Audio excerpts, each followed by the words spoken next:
여러분 주부를 참고하실 때 여러분 앞에 교회 소식 전하겠습니다. 오늘 하나님께서 보내주신 귀한 분들이 계십니다. 김태영, 권순복 두 분 성도님 보내셨는데 우리 어디 계실까요? 박수로 맨 뒤에 계신데 박수로 축복하겠습니다. 네, 감사합니다. 네, 끝나고 나서 잠깐 뵙고 가도록 하겠습니다. 오늘 등록하신 분들 또 잘 정착하고 온전히 한 가족으로 우리 지내실 수 있도록 늘 기도해 주시고요. 기도만 하지 마시고 얼굴 보면 먼저 아는 채 해주시고 그렇게 사랑의 교제가 풍성한 우리 교회 될 수 있기를 간절히 소원합니다. 말씀과 함께 철로역전 계속 진행 중에 있습니다. 계속해서 진행 중에 있고요. 이어서 이제 시가서로 우리가 가게 되는데 시가서 말씀 묵상집이 준비되었습니다. 시가서는 시편, 잠언, 전도서, 아가서 4개의 책을 보통 시가서라고 이야기하는데요.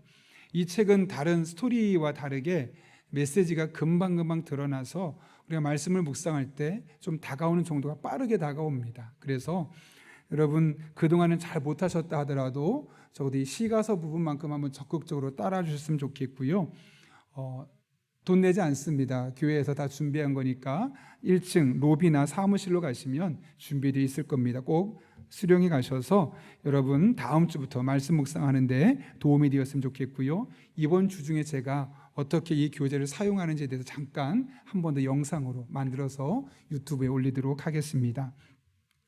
오늘 한가족 환영식이 2부에 3분, 3부에 3분이 있었습니다. 계속 기도해 주시길 부탁드립니다. 6월 5일에 세례 예식이 있습니다. 세례 및 입교를 원하시는 분은 25일까지 사무실로 신청해 주시되 구역장님들, 구역 식구를 잘 보시고 필요하신 분들 먼저 추천해 주시기를 부탁드립니다. 다음 주는 복음주일입니다. 우리 교회가 1년에 5번 우리 교회 학교랑 예수님의 복음을 같이 한번 묵상하는 시간을 갖고 예배하고 있습니다. 왜냐하면 교회에서 고등부까지 나왔는데 청년부 가면서 교회를 떠나는 아이들이 너무나 많습니다. 우리 교회뿐만 아니라 전국적으로 그런 일이 너무나 많은데 그 이유가 무엇일까? 복음의 진수를 모르기 때문이다 라는 생각이 들었습니다. 그래서 우리가 복음을 아이들에게 전하는 것뿐만 아니라 우리도 함께 동참하면서 또 아이들과 나누는 시간을 갖기 위해서 특별히 다음 주에는 좀 붉은색으로, 빨간색도 되고 붉은색도 됩니다. 그래서 좀 옷을 그렇게 입으셔도 되고, 옷이 불편하신 분은 뭐 넥타이도 괜찮고, 좀 너무 이렇게 빨간색이 부끄러운 분은 이렇게 덜 티나지만 꼭 그런 메시지를 담길 수 있는 그런 상징적인 것을 함께 하고 오시면 되겠습니다. 그리고 다음 주 오후 찬양 예배는 치유상담대학원의 고영순 교수님 오셔서 내적 치유 세미나를 하게 됩니다. 가정이나 아이를 양육하는 데 가장 큰 문제들이 어디 있는가 보았더니 내 안에 상처가 치유되지 않았을 때 부부관계가 틀어지고 또 아이에게 왜곡되어서 아이들을 가르치게 되고 성도들 간에 오해가 생기는 것을 보게 됩니다. 그래서 고영순 교수님 모셔서 다음 주에 오후 세미나의 시간에 찬양 예배 시간에 내적 치유 세미나가 있는데 적극적으로 참여해 주시기를 부탁드립니다. 오늘은 구역 사랑데이가 있습니다. 구역 식구들 그동안 코로나로 인해서 잘 만나지 못했던 분들 이번 기회에 한번 만나서 좀 교제하라는 겁니다. 사실 뭐 예배 드리고 하기보다는 오늘은 같이 모여서 밥 먹고 차 마시고 서로 이야기를 나누며 기도 제목 듣고 그렇게 교제하는 시간입니다. 제가 어제와 그제 또 그 전주에 우리 오이코스 인도자분들과 함께 1박 2일 동안 수련회를 다녀오지 않았습니까? 다른 때는 막 외부 강사 부르고 기도회 많이 하고 그랬지만 이번엔 그렇게 안 하고 오랜만이니까 함께 같은 여정을 돌아다니면서 먹고 마시고 2명씩 3명씩 대화하고 저녁에 짧은 영화 요약된 거 보고 서로 이야기 나누고 기도 제목 나누고 그렇게 먹고 마시면서 다니기만 해도 참 마음이 얼마나 편안해졌는지 조금 거짓말 보태면 7년 동안 제가 우리 인도자분들 만난 것보다 이번 시간이 더 그분들의 이야기를 들을 수 있었고 또 그래서 그분들도 이해할 뿐만 아니라 더 가까워졌다라는 생각이 정말 많이 들었던 것 같습니다. 그래서 이번에도 구역 사랑대회를 그냥 행사로 보지 마시고요. 우리 교회 하나님께서 보내셨는데 함께 마음과 마음을 나눌 사람들을 만나서 대화하고 서로 기도해주고 그런 영적인 관계 맺기다라는 생각인 마음으로 적극적으로 동참해 주시기를 부탁드립니다. 이를 위해서 교회에서는 어른당 한 분당 10,000원씩, 자녀들에게는 5,000원까지 저희 교회에서 지원을 해드립니다. 그래서 그동안 교회 안 나왔던 남편, 아내분들 같이 가자고, 교회 안 나왔던 아이들 한번 같이 가보자고 해서 가족이 함께 모이는 그런 시간을 준비했습니다. 좀 부족한 것들은 십시일반 모아서 풍성하게 식사하고 차 마시고 하면 될 것 같습니다. 네, 계속해서 교육위원회가 토요일에 있고요. 손수연 집사님께서 사랑의 성밀 사랑의 성밀 드렸습니다. 범사에 감사를 드리는 이 모든 것 어려운 이웃들을 섬기는 일에 사용하도록 하겠습니다. 우리가 선교위원회를 통해서 선교사님들을 많이 지원하고 있습니다. 주부에 보면 여러 선교사님들이 계신데 올해 이제 다시 추가적으로 우리가 섬기게 된 선교사님이 계십니다. 조근묵, 최주영 선교사님, 딸 있습니다. 조수아, 조수민, 조샘률 셋이 있는데요. 오늘은 그 남편 선교사님은 필리핀에서 못 오셨고 최주영 선교사님과 둘째, 셋째 딸이 교회에 방문했습니다. 우리 함께 왠지 저쪽에 계실 것 같은 느낌이 들었는데 잠깐 일어서도 괜찮을까요? 네, 잠깐 일어섰을 때 우리 한번 귀한 사명 감당해 계신 선교사님들에게 박수 부탁합니다. 감사합니다. 앉으시겠습니다. 제가 끝나고 또 잠깐 뵙기로 되어 있습니다. 더 자세한 광고는 주부를 참고해 주시고 이 시간 함께 기도하고 하나님의 말씀 나누겠습니다. 거룩하신 아버지 하나님, 하나님의 말씀 듣는 이 시간 우리의 마음의 문을 열어주시고 오늘 선포되는 말씀이 내게 주신 말씀으로, 우리 가정에 주신 말씀으로, 우리 교회 공동체에 들려주시는 말씀으로 받아들일 때 이 말씀으로 말미암아 우리의 삶의 터전이 놀랍게 변해되는 복된 한 주간 되게 하여 주옵소서. 예수님의 이름으로 기도하옵나이다. 아멘. 우리 한번 앞뒤 좌우에 있는 분에게 이렇게 인사하게 축복합니다. 괜찮아요, 잘 되고 있어요, 이렇게 한번 인사하겠습니다.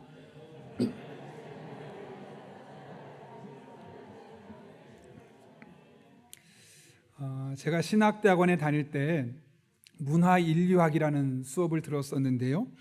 문화인류학자들은 한 부족이나 나라의 문화 생태계를 연구하는 학자들입니다. 그 문화인류학자가 한 아프리카 부족의 아이들을 모아놓고 게임을 진행합니다. 평상시 먹어보지 못했던 맛있는 과일과 음식들을 차려놓고 바구니에 담아놓았습니다. 그리고 저 멀리 놓은 다음에 아이들을 불러서 너희가 뛰어가서 1등한 사람에게는 모든 걸 다 먹을 수 있도록 해주겠다. 얼마나 기대될까요? 그동안 한 번도 먹어본 적 없고 아마 평생 먹어볼 수 없는 기회일 수 있고, 그러다 보니 아이들의 마음속에 기대와 설렘이 있습니다. 그 당시에 인류학자의 마음속에 이런 마음이 들었습니다. 분명히 다른 나라들처럼, 일반적인 나라들처럼 서로 달려가서 누군가 1등 할 거야. 그런데 그의 기대와 전혀 다른 일들이 전개되기 시작했습니다. 아이들이 출발했는데 서로 뛰어가는 것이 아니라 마치 약속이라도 한 듯이 옆에 아이들을 보면서 손을 잡고 빠른 속도가 아니라 느린 속도로 함께 뛰어가는 겁니다.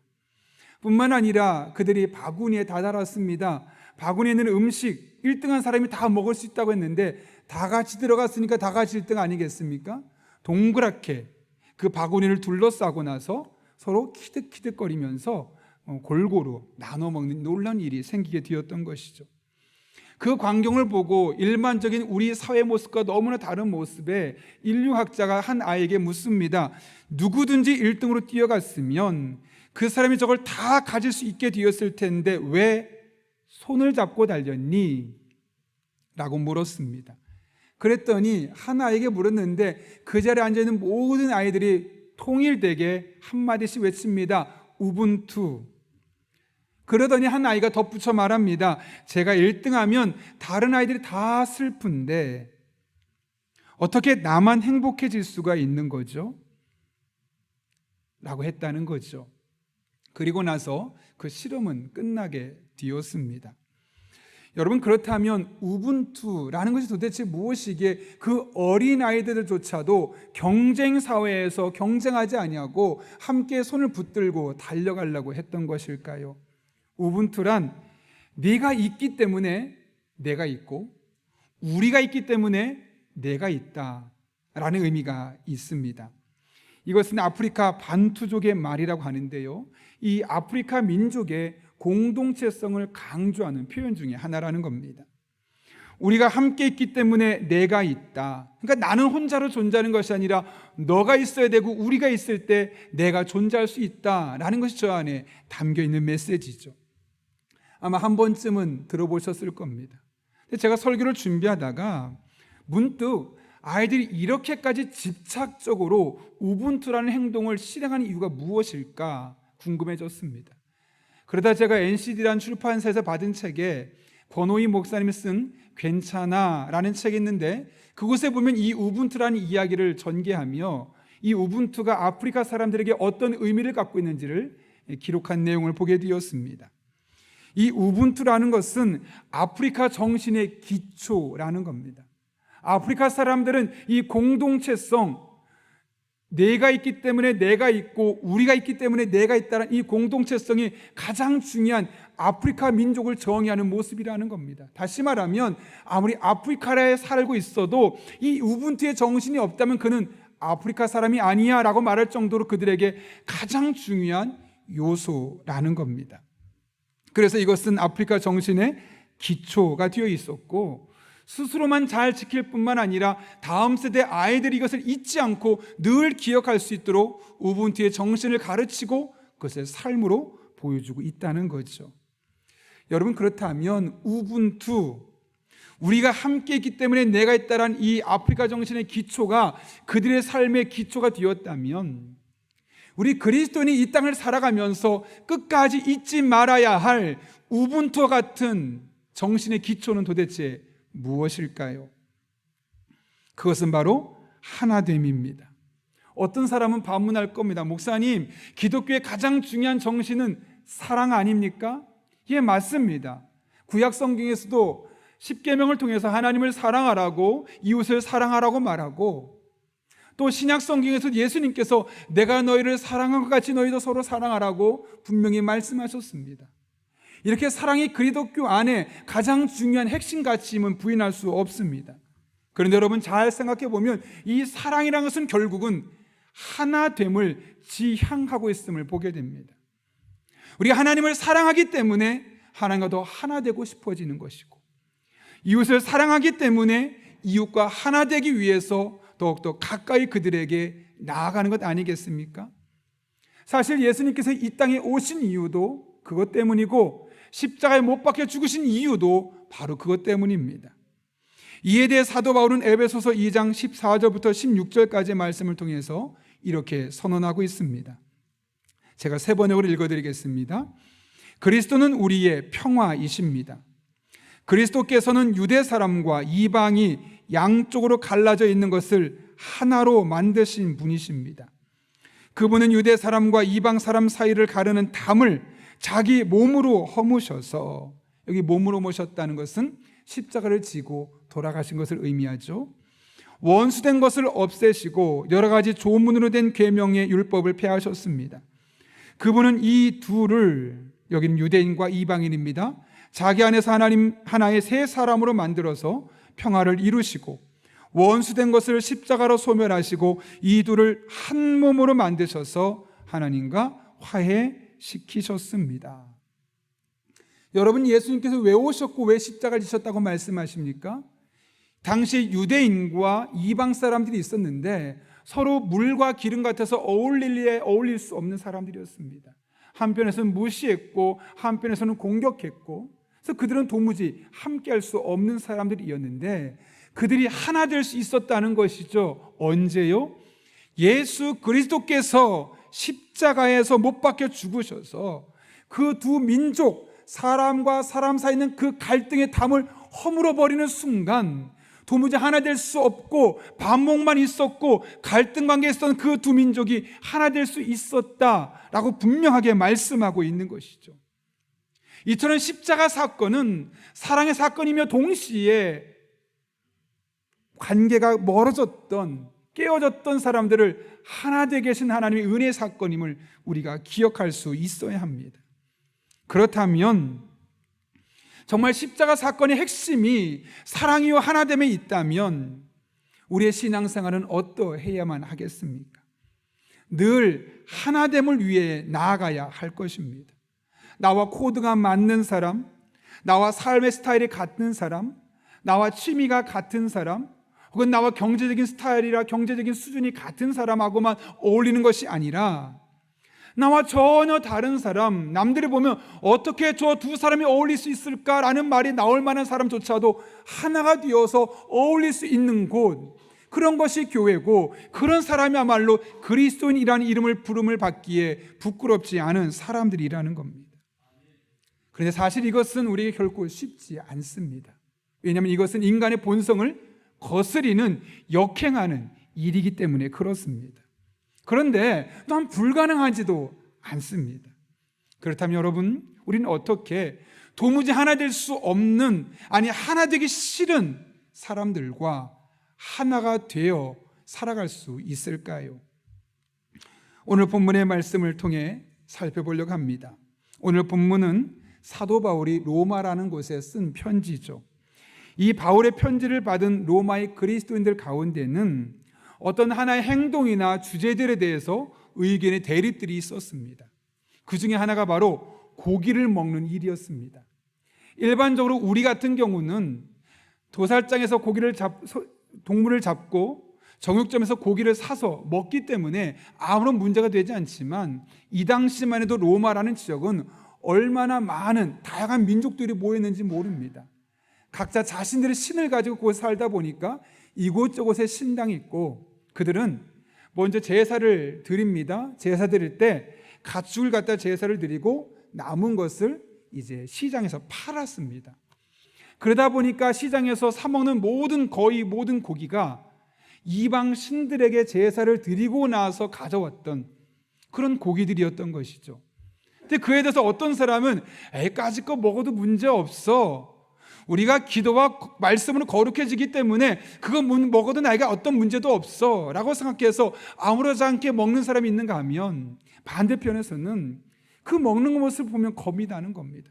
혹시나 내가 그것을 먹어서 나도 기독교를 떠나서 신앙의 변질이 생기진 않을까, 그런 걱정이 있었던 것이죠. 여러분은 어떤지 모르겠지만 저는 어릴 적에 시골에서 자랐습니다. 그러다 보니까 어떤 일이 있었냐면, 부모님께서 결혼식에 가거나 장례식에 가거나 그러면 어떤 일 하냐면 꼭 음식을 싸우십니다.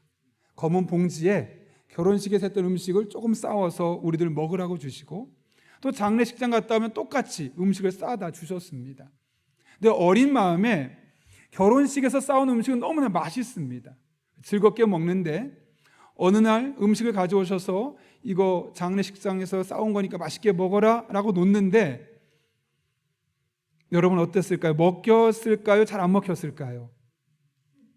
잘 안 먹히는 거예요. 왜냐하면 제 어린 마음에 혹시 이 음식을 먹었다가 밤에 그 돌아가신 분이 나타나면 어떡하나, 그리고 그분이 평생 나에게 씌워서 나를 괴롭히면 어떡하나, 그런 두려움이 생기는 거예요. 그러니까 어머니 아버지야 믿음이 좋으시니까 뭐 그런 일이 안 생기니까 걱정 없이 드시지만, 믿음이 약한 어린 저는 그것까지도 걱정이 되는 거예요. 그러니까 저는 안 먹었습니다. 좀 나이가 크고 그런 것이 아무런 문제가 없다라는 것을 알고 나서 그때부터는 이제 먹게 되었던 것이죠. 지금 고린도 교회에 이런 일이 있었던 겁니다. 여러분, 이런 상황, 똑같은 한 가지 사안을 놓고 괜찮다고 말하는 사람이 있고 안 된다고 말하는 사람들이 있는 겁니다. 그런 사람들이 서로 볼 때 어떨까요? 괜찮다고 말하는 사람은 아유, 너 믿음 그거밖에 안 되냐? 너 교회 다닌 지 얼마나 오래됐는데 아직도 그 수준밖에 안 돼? 라고 판단하겠죠. 반대로 상대쪽에 있는 사람은 그래, 너 잘났다, 나는 그거밖에 안 되지만 너는 얼마나 잘났긴 해, 네가 하고 싶은 거 다 하고 살아가느냐. 한쪽은 우습게 여기고 한쪽은 비판하고, 이런 일들이 교회 안에 똑같은 문제를 놓고 일어날 수밖에 없었다는 것이죠. 오늘 본문의 말씀은 바로 이런 상황 속에서, 똑같은 상황에서 서로 믿음의 수준이 다르기 때문에 생길 수밖에 없는 그 갈등의 문제를 하나님께서 어떻게 풀어갈 수 있는지, 그리고 이 분리된 그들을 어떻게 하나로 만들 수 있을지를 우리에게 주신 말씀입니다. 오늘 뭐라고 말씀하십니까? 로마서 14장 1절부터 3절까지 말씀 같이 한번 읽어볼까요? 시작. 믿음이 연약한 자를 너희가 받되 그의 의견을 비판하지 말라. 어떤 사람은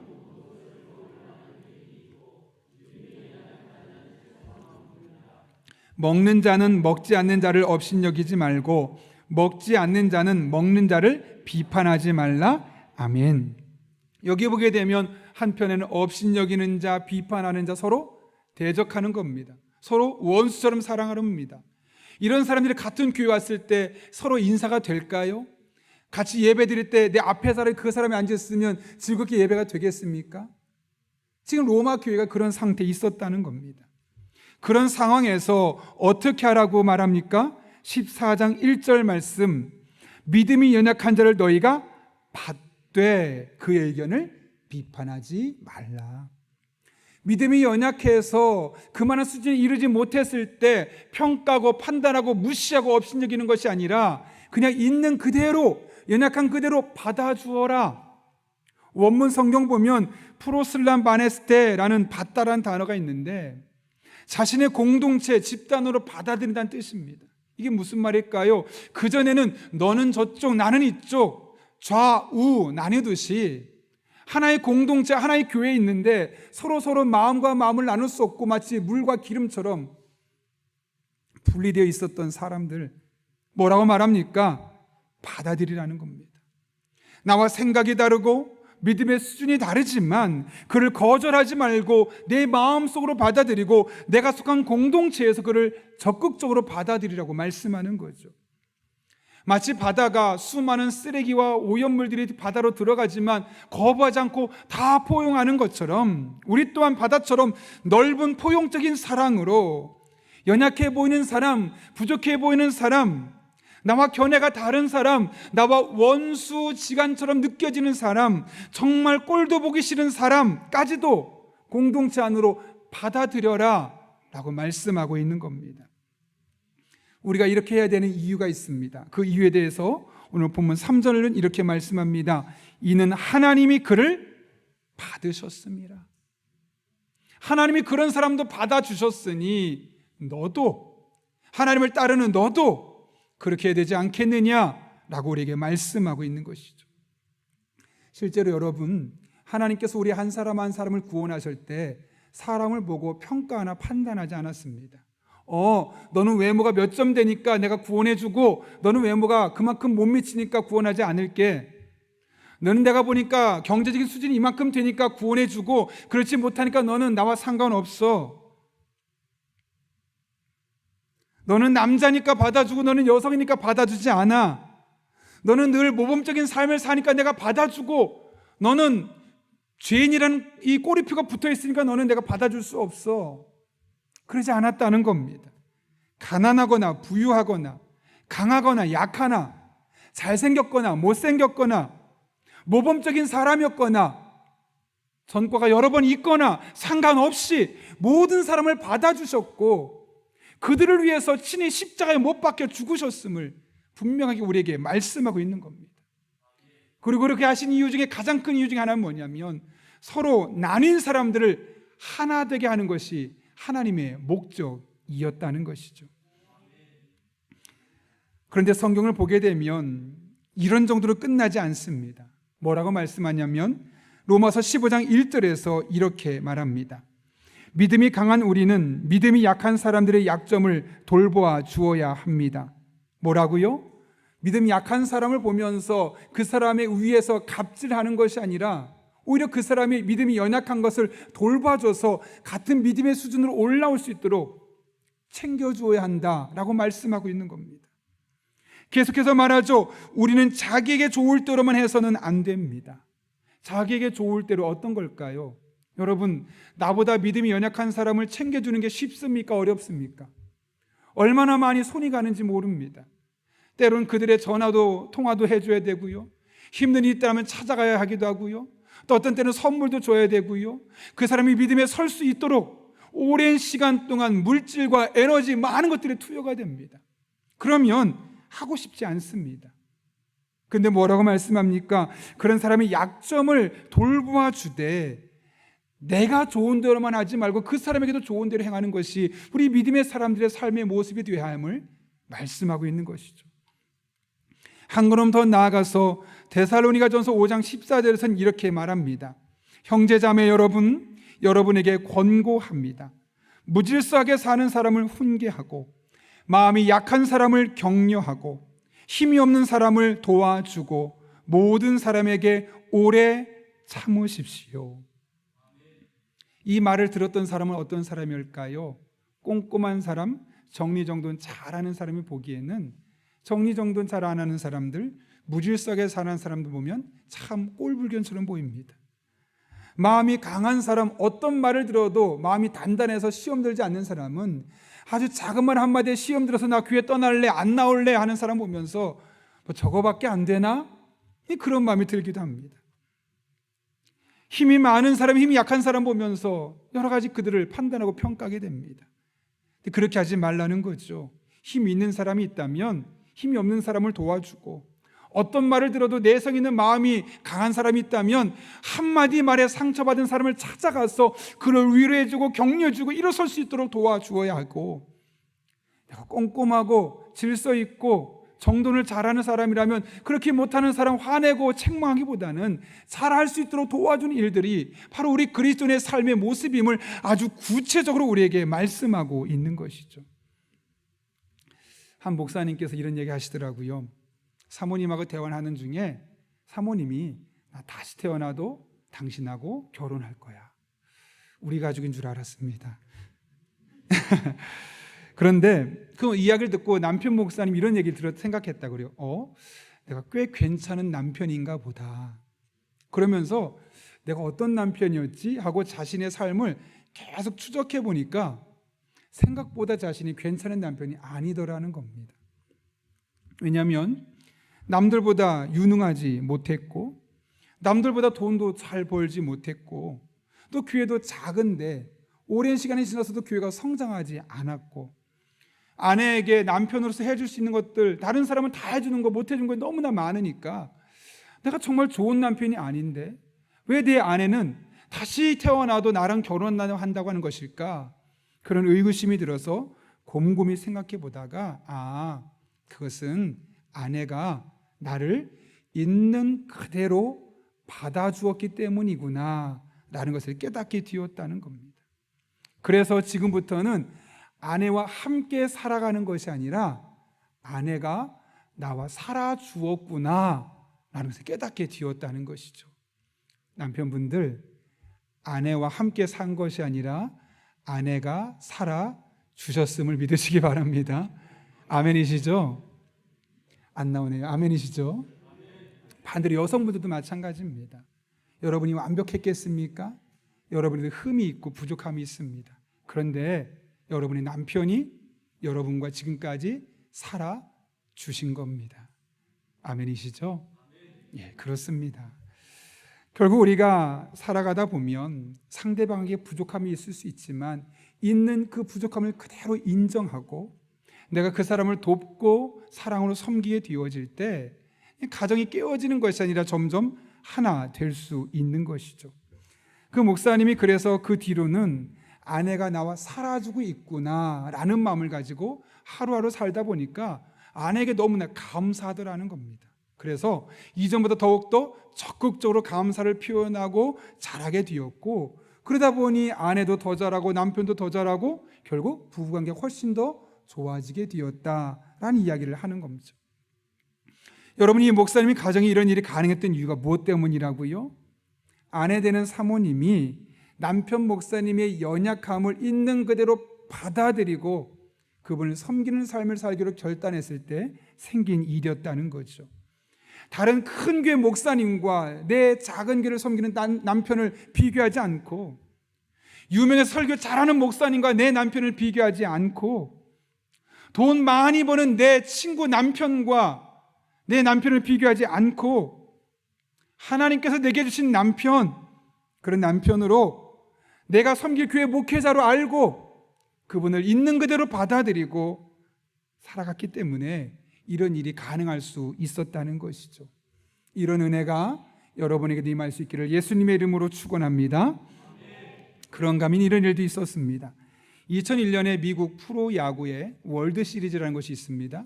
이 두 리그에서 가장 잘한 팀을 붙여서 미국에서 가장 야구 잘하는 1등 팀을 뽑는 겁니다. 그때 뉴욕 양키즈와 애리조나 다이아몬드백스가 맞붙게 뛰었는데요. 당시 애리조나 팀에는 우리나라 투수가 한 명 있었는데 바로 김병현 선수입니다. 당시에 월드 시리즈는 보통 7번을 싸워서 4번 먼저 이기면 우승하는 겁니다. 그때 3차전과 4차전, 이제 3차전까지 이 아리조나가 2승 1패로 이기고 있었는데 4차전에 이제 이기고 있는 상황에서 김병현 선수가 구원 투수로 나가서게 된 겁니다. 근데 공을 던졌는데 그만 투런 홈런, 그러니까 2점짜리 홈런을 맞게 되면서 역전이 되게 되었고 경기에서 지게 되었던 겁니다. 그리고 나서 5차전이 되었습니다. 5차전이 되었는데 똑같이 4차전과 동일하게 이제 애리조나가 이기고 있었고 이제 마지막에 김병현이 등판해서 구원 투수로 공을 던졌는데 정말 신기할 정도로 또 투런 홈런을 맞는 바람에 역전이 되어서 4차전, 5차전이 이 김병현 선수 때문에 패배하게 된 겁니다. 2대1로 이기고 있었는데 3대2로 역전이 되었고 이제 뉴욕 양키즈가 한 번만 이기면 월드 시리즈로 갈 수밖에 없는 상황이었던 것이죠. 이런 상황 너무나 절망적인 상황이죠. 월드 시리즈 챔피언십을 앞두고 김병현 선수 자신 때문에 2번이나 졌다라는 생각에 다리에 철썩 바닥에 앉아있는 사진을 제가 보았습니다. 심지어 그 주변에 수많은 관중들이 김병현 선수에게 야유합니다. 너 때문에 2번이나 져서 우리가 우승하지 못할지도 몰라. 막 그런 비난의 소리를 야유로 쏟아붓게 되었던 것이죠. 그런데 바로 그때 이 김병현 선수가 배터리라고 말하는데 보통 포수로 활동했던 사람이 김병현 선수에게 다가갑니다. 그리고 그를 꼭 안아주는 겁니다. 근데 사실 이게 쉽지 않은 일이 왜냐하면 이 김병현 선수 앞에 포수로 가이드했던 사람은 오랫동안 그 팀에서 오랫동안 있었던 베테랑이었고 또 홈런을 주기 바로 전에 이 선수가 사인을 보냈는데 김병현 선수가 싫다고 내가 원하는 대로 공을 던지겠다고 해서 홈런을 맞았거든요. 그럼 기분이 정말 안 좋을 수 있습니다. 너 때문에 진 거고 내 말대로 했으면 이길 수 있었는데 이럴 수 있었기 때문에 어쩌면 가장 김병현 선수를 미워할 수 있었고 가장 먼저 불펜으로 들어갈 수 있었음에도 불구하고 가장 먼저 다가와서 김병현 선수를 끌어 안아주었던 것이죠. 신기한 일이 생겼습니다. 2번 다 김병현 선수한테 졌는데 그 애리조나 다이아몬드백스 선수들이 나옵니다. 김병현 선수를 안습니다. 하이파이브 합니다. 힘내라고 합니다. 참 신기한 일이 일어났습니다. 결국 그 뒤에 6차전, 7차전이 있었는데 그때 힘을 얻어서 애리조나가 2번 다 이겼고 4대3으로 역전승을 일으키면서 미국의 월드 시리즈 챔피언이 될 수 있었던 것이죠. 여러분 한번 이런 생각 해보십시오. 만약 당시에 애리조나 팀에 다른 사람이 실수했을 때, 잘못했을 때 그것을 용서할 수 있는 수용성이 없이 비난하는 일들이 훨씬 더 커졌었다면 그 애리조나 팀은 어떻게 됐을까요? 아마 그 다음 경기에서 반드시 졌을 것이고 우승은 꿈도 꿔보지 못했을 겁니다. 그러나 2번 연거푸 졌지만 그 실수를 함께 포용해주고 받아들이고 그를 안아주고 격려하는 과정을 통해서 그가 다시 힘을 얻게 되고 모든 팀워크가 살아나기 시작하니까 분위기가 다운될 수 있는 상황에도 불구하고 우리가 2번 연속 승리하면서 챔피언이 될 수 있었던 겁니다. 여러분, 이것이 우리가 믿음의 사람들이 가져야 할 삶의 태도 아니겠습니까?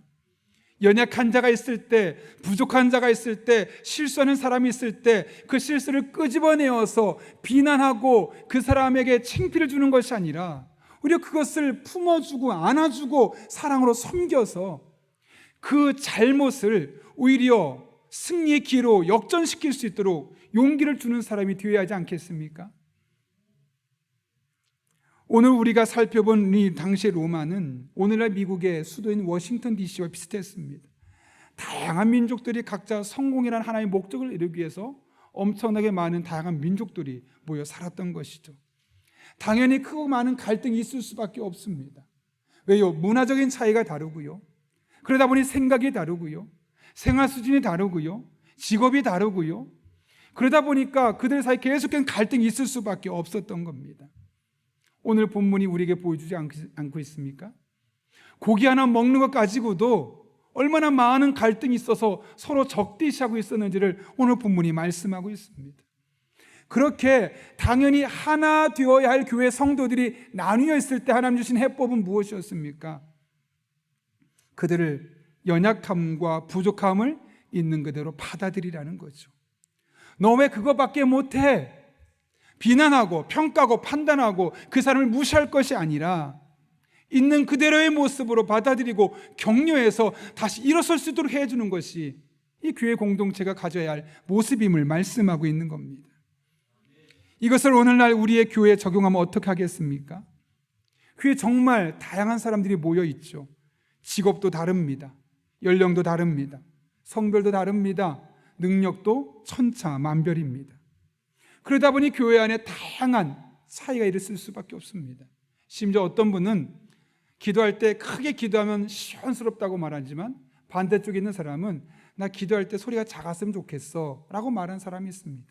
또 어떤 사람은 기도할 때 너무 작게 하면 기도한 것 같지 않아 라고 말하는 사람이 있습니다.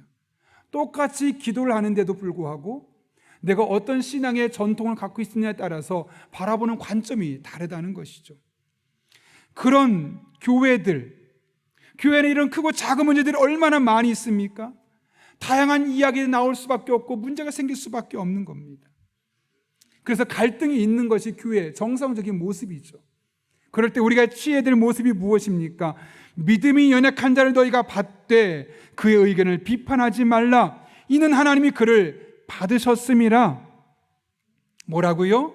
믿음이 연약한 자를 받아들이되 그가 어떤 말을 하든 먼저 비판하지 말고 일단 먼저 받아들여라 라고 이야기를 하고 있는 것이죠.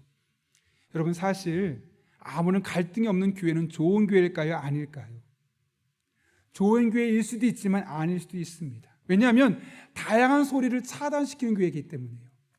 이런저런 이야기, 정말 다양한 사람이 나와서 이런저런 이야기를 하면 다양한 이야기가 나와서 갈등이 생길 수밖에 없습니다.